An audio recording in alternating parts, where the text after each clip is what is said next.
So, I was watching a Broken Ronin video the other day, and he talked about the great friendship that is Suguru Geto and Satoru Gojo, and how well the two characters play off each other and how amazing their journey together has played out so far.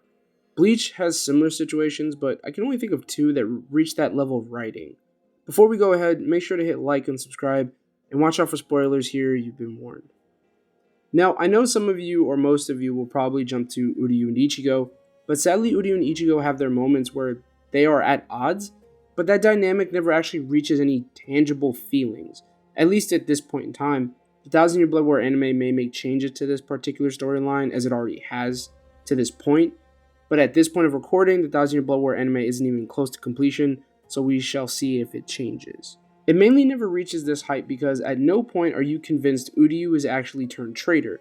Now, most people would say that's obviously not what Kubo is going for, but sadly without the added context of how Uryu feels in the manga, that I mentioned the anime should change and already has begun to change, what Kubo is going for becomes background noise to everything else going on. However, I realize that Uryu Ichigo isn't a good comparison to the masterpiece that is Gojo and Geto, because they aren't best friends like Gojo and Geto are in their series.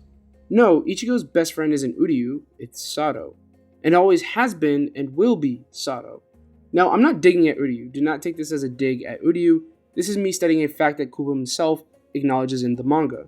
And what we are seeing play out is that permanent bond forming between Ichigo and Uryu so that their friendship can get to that level. So that's what I'm going to discuss today, friendship in Bleach and how it affected the story. Chad or Uryu being Ichigo's best friend is something I've seen people argue a lot online, and personally I've never understood how anyone could see it any other way but Sato. I think it's mainly a holdover from the other two animanga in the big three. I think because the trend at the time was a slightly gruff, antagonistic type rival, best friend for the MC. People saw that in Uryu and tried to make the shoe fit where it does not. For example, Ichigo is a Soul Reaper, Uryu is a Quincy. Sasuke represents Uchiha, and Naruto represents the Senju in some roundabout kind of way. You know, light, dark, yin and yang, but Kubo's relationship between the Quincy and Soul Reapers are not black and white binaries. No, what Kubo was going for was the pairing of two gentle giants, two traumatized young men who were outcasted by society, by factors outside of their control, and finding fellowship with one another. This puzzle piece falling into this massive puzzle that is Bleach's coming-of-age mini-story in the first two arcs. Going to chapter 0.8 that takes place before chapter 1 of Bleach, we see the first day of our World of the Living gang forming. The chapter mainly follows Keigo and Kojima at the start of high school. They instantly know that Ichigo and Sato are in their school and have heard of their reputation, establishing Ichigo and Chad as a pair that people at other schools know about. They are introduced together in this chapter as well, with both boys knocking out thugs through a wall and starting a fight day one. But again, they are depicted together, Kubo reinforcing the duo. But this isn't even the earliest we see this pair. In earlier chapters, right after Ichigo not being able to imagine Chad losing, we get to see that his bond not only stretches back to middle school, but that their bond may have been destined from the moment they were born. Ichigo and Sato share a motivation, and that is to protect. This was ingrained into both young men at a very early age. Ichigo gained a desire to protect his loved ones, and this desire to protect ever expanded to more and more people, until being a protector is who Ichigo becomes at his core. Masaki and Ishin, his parents, name him Ichigo, one who protects. And in the world of Bleach, giving something a name gives it power. It is who Ichigo is, full stop. Wanting to protect those who cannot protect themselves, we all know Ichigo is a protector. So let's move on to Yasutoru Sato. Sato didn't have as pleasant a start as Ichigo. Sato lost his parents very early on, and due to this, he became a sensitive bully, beating on those weaker than him or people he didn't like. But his abuelo righted this ship and gave him the understanding that he should never use his fists for his own sake, but to use that strength to help people. This established Sato's full brain connection. Most people complain it should be the pendant, but the pendant didn't come until Sato left.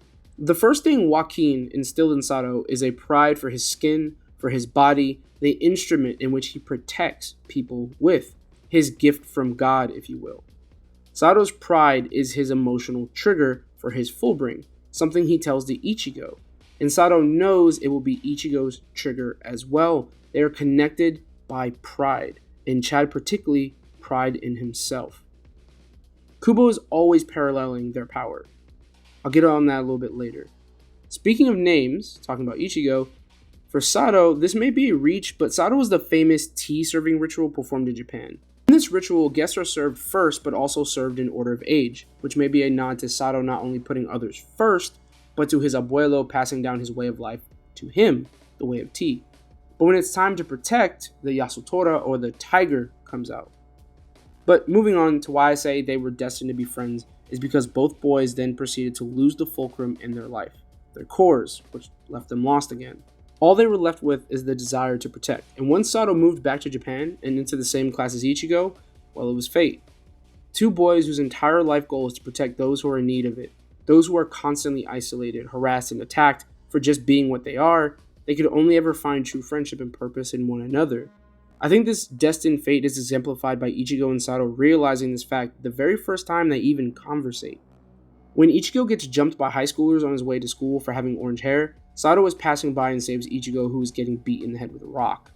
When Sato inquires why they were attacking him, and Ichigo states it's simply because of his hair, which surprises Sato.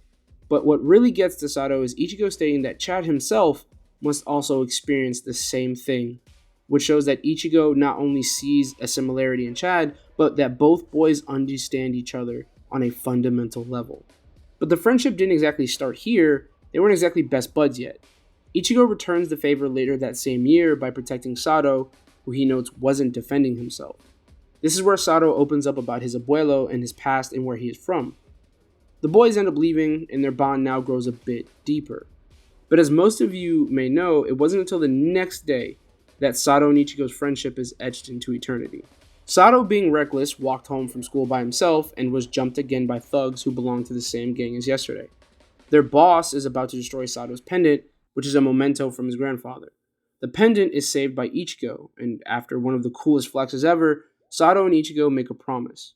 Honestly, a promise only they could make to each other. They will both give their lives for each other, to protect whatever the other holds dear. This simple promise that the boys could easily forget goes on to manifest at multiple points in the story. Sato awakens his Fullbringer not for himself, but for protecting Karin, Ichigo's sister. Something more precious to Ichigo than literally anything or anyone else. Sato then puts his life on the line by traveling to a realm of Soul Reapers to save Rukia. Not for Rukia's sake, but because of Ichigo. These two always have each other's backs, whether it's a serial killer hollow or a death god. Sato and Ichigo will always show up to protect each other. The final point I wanted to touch on with these two is Kubo was driving at a plotline for Sato and Ichigo that I believe was dropped, one that would have manifested in their souls. So as we know, the start of the Arrancar arc is the reign of the Hollows for the series, and by extension, the Fullbringers. Sato is injured, and Ichigo's power is raging out of control. When Ichigo has to step in and save Sato from D-Roy, that doesn't hurt his pride. What hurts Sato's pride is Ichigo telling Sato to hang back and let him take care of it. Ichigo and Sato always have inherently trusted each other to support each other no matter what. Yet Ichigo pushes Sato aside. Even Rukia notices this. Sato then prostrates himself before Kisuke to be trained. He needs to get stronger. This is great development for not only both characters, but it shows their bond strained because of these new developments. But instead of sulking like some friends did, Sato picks himself up and tries to fix it, even if he isn't necessarily in the wrong. But what I want to touch on is Ichigo's Hollow's influence on Sato. When we jump ahead to Sato's new arm of the devil, it is a white arm with red markings and a protrusion. We have seen this design before, when Ichigo completely hollifies for the first time during his visor training. Not only that, when Kisuke is commenting on Sato's Fullbring, he starts to compare the power to a Hollow's power. But before he actually says the word Hollow, the manga cuts right to hollified Ichigo, almost as if Kubo was pointing you in that direction. This may have just been a nod to the Fullbringers being a Hollow-influenced powers, but at the same time, it could also show the influence. And by the time we collect more info from the Lost Agent arc and Can't Fear Your Own World, we can surmise that the Hollow Reiatsu given off by Ichigo, which by proxy is white, we know this affected Sato's development based on a theory by Aizen. So a white arm with red markings and similar fingertips to hollified Ichigo, I think it'd be fair to say Sato's Soul King residuals manifest this way due to Ichigo's close proximity in relationship to Sato.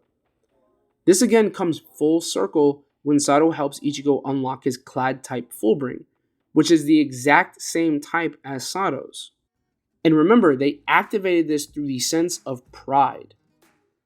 Although Ichigo being the MC means he starts widening the gap between himself and everyone else, Sato refuses to fall behind, and he will always have Ichigo's back before anyone else, whether it's emotionally or physically. They are a pair.